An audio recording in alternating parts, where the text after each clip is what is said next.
ज्योति नमस्तुते। मिट जाएगा नाम इस जुल्मत का, लहराएगा परचम मोहब्बत का।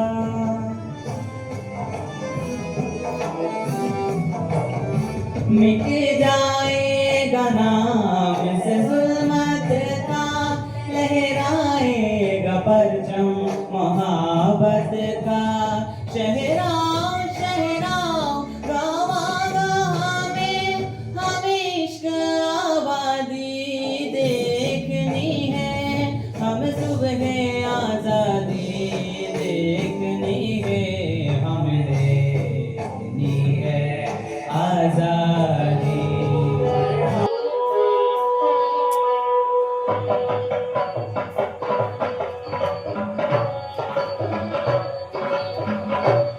जय शिवेश शंकर ऋषभदेश्वर दिगंत शेखर दिगंबर। जय श्मशान नायक विशाल वादक उदार भागक महेश्वर। त्वं हि दुर्गा दश प्रहर धारिणी कमला कमलदल विहारिणी वाणी विद्या दायिनी नमामि त्वां नमामि कमला अमलाम् अतुलां सुजलां सुफलां मातरं वन्दे मातरं শ্রুতি নাটক ওঠো ভারত লক্ষ্মী। লেখক অমিতাভ মুখোপাধ্যায়। প্রযোজনা গোবরডাঙ্গা চিত্র। सुजलां सुफलां मलयज शीतलां शस्य श्यामलां मातरं वन्दे मातरम्। মাতৃভূমি ভারতবর্ষ, তোমাকে প্রণাম। হে চৈতন্যময়ী মাতৃস্বরূপিণী দুর্গে, ভুবন মোহিনী জগজ্জননী মা, তোমাকে প্রণাম। উত্তরে কিরিটে শোভিছে হিমালয় পর্বত শ্রেণীর তুষারবৃত্ত শৃঙ্গরাজি, দক্ষিণে ভারত মহাসাগরের উজ্জ্বল তরঙ্গমালা তোমার পদযুগলকে ধৌত করছে। তোমার বক্ষে দোলাইত গঙ্গা যমুনার পূর্ণধারা, পূত পবিত্র নদ নদীর স্রোত প্রবাহে বিধৌত তোমার ভূমিতল। তোমার বাম ও দক্ষিণ অঙ্গে পূর্ব ঘাট ও পশ্চিম ঘাট পর্বতমালা বিরাজমান। কোটি দেশে তোমার বিন্দু মেঘলায় শোভিত। এ বিশাল মহিমামৃত ভারতবর্ষ আমাদের জননী, আমাদের প্রিয় মাতৃভূমি। এদেশের সংস্কৃতি বহু প্রাচীন। বিশ্বের কোনো দেশ যখন সভ্যতার আলোক দেখেনি, সেই সময় এদেশের গিরি কন্দরে ঋষিমুনিদের আশ্রমে ধ্বনিত হয়েছে বেদ মন্ত্রের সামগান। রচিত হয়েছে দুইটি মহাকাব্য, রামায়ণ ও মহাভারত। এই ভূমিতেই বারে বারে জন্ম নিয়েছেন স্বয়ং নারায়ণ।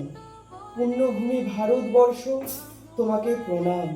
ভারত আমার ভারতবর্ষ, স্বদেশ আমার স্বপ্ন গো।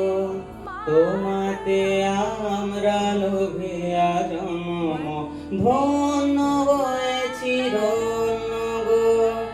ভারত আমার ভারতবর্ষ, স্বদেশ আমার স্বপ্ন গো। তোমাতে আমরা লোভিয়া জন্ম, ধন্য হয়েছি ধন্য গো। ঋদ্ধি সিদ্ধি দুই ছিল আমাদের। এদেশের সংস্কৃতি বৈভব আকর্ষণ করেছে বিদেশি হানাদারদের। বারে বারে আক্রান্ত হয়েছে মাতৃভূমি ভারতবর্ষ, রক্তাক্ত হয়েছে এদেশের মাটি। হাজার বছরের পরাধীনতার শৃঙ্খলে আবদ্ধ হয়েছে ভারত মাতা। 800 বছরের মোগল শাসনের বিভীষিকার মধ্যে নেমে এসেছে বর্বর ব্রিটিশদের শাসনের অত্যাচারের খর্গ।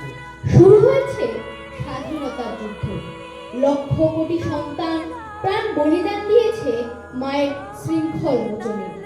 অবশেষে এলো 1946 সাল। ক্রুর ইংরেজ দ্বিজাতি তত্ত্বের ভিত্তিতে ভারত ভাগের প্রস্তাব দিল। মোহাম্মদ আলী জিন্নাহ লুফে নিল এই প্রস্তাব। লীগের নেতৃত্বে 16ই আগস্ট কলকাতায় সংগঠিত হলো গ্রেট ক্যালকাটা কিলিং ও নোয়াখালীতে অক্টোবরের নরসংহার। হাজার হাজার হিন্দু জনগণকে হত্যা করা হলো আর মা বোনেদের ধর্ষণ করে খুন করা হলো। 1947 সালে 15ই আগস্ট এলো স্বাধীনতা। সৃষ্টি হলো দুইটি রাষ্ট্রের মুসলমান অধ্যুষিত পশ্চিম ও পূর্ব পাকিস্তান এবং ভারতবর্ষ। শুরু হলো চরম বিশৃঙ্খলতা ও রক্তক্ষয়ী অধ্যায়। সংগঠিত হলো ভয়াবহ দাঙ্গা। প্রায় 1.5 কোটি মানুষ বাস্তুচ্যুত হল। পাঞ্জাব ও বাংলার প্রায় 1 থেকে 20 লক্ষ মানুষের মৃত্যু হল। মান, প্রাণ ও ধর্ম বাঁচাতে লক্ষ লক্ষ হিন্দু ও শিখ জনগণ বাস্তুহারা হয়ে নিজেদের দেশ ভারতবর্ষের দিকে যাত্রা শুরু করল।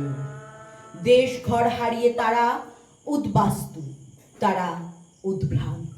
সংকটের বিহ্বলতা নিজের অপমান, সংকটের কল্পনাতে হয় না ম্রিয়মান। আ আ মুক্ত কর ভয়, আপন মাঝ শক্তি ধর, নিজের কর জয়। মুক্ত কর ভয়, আপন মাঝ শক্তি ধর, নিজের কর জয়। আ আ সংকটের বিহ্বলতা নিজের অপমান, সংকটের কল্পনাতে হয় না ম্রিয়মান। আ আ ভারতবর্ষের অর্থনীতিতে এলো চরম সংকট। বস্ত্র ও পাট শিল্পে কাঁচামালের পড়ল ঘাটতি। শুরু হলো ব্রিটিশদের প্রশাসনিক কাঠামো থেকে বেরিয়ে নিজস্ব সংবিধান প্রণয়ন ও শাসনতন্ত্র প্রতিষ্ঠার কাজ। দেশভাগের ক্ষত ও শরণার্থী সমস্যার ধাক্কা সামলিয়ে নতুন ভারত গড়ার কাজে আত্মনিয়োগ করল ভারতবাসী। ভারতবর্ষের স্বাধীনতার অমৃতকাল পার হয়ে গেছে। এবার লক্ষ্য শতবর্ষে বিকশিত ভারতবর্ষ।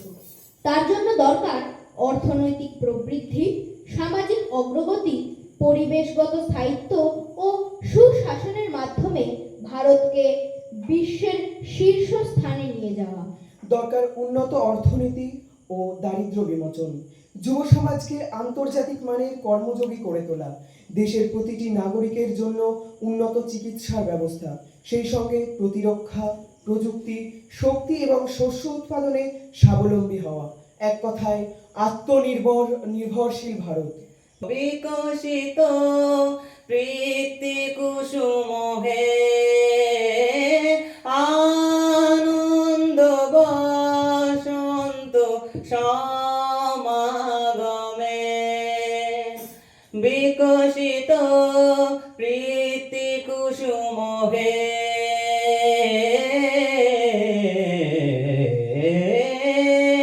বিকশিত প্রীতি কুসুম পুলকিত চিত কাননে, একিলা বন্যে পূর্ণ প্রাণ প্রাণে সহে।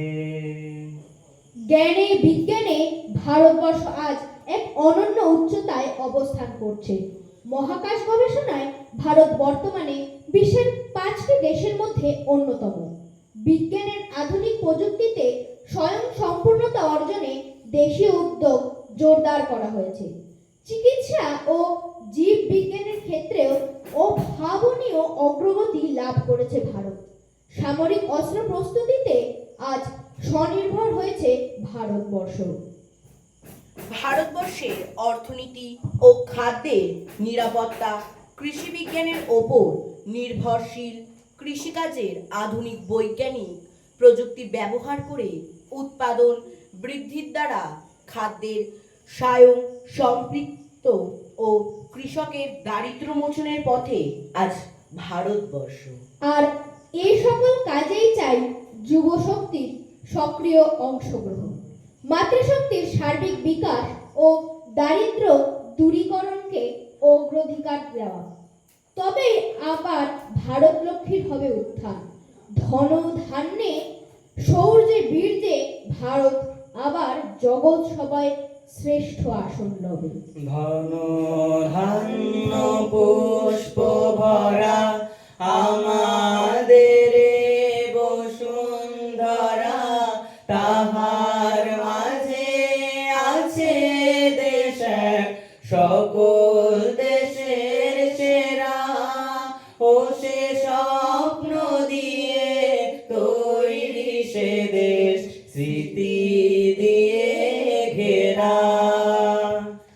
এমন দেশটি কোথাও খুঁজে পাবে না গো তুমি, সকল দেশের রানী সেজে আমার জন্মভূমি, সেজে আমার জন্মভূমি, সেজে আমার জন্মভূমি।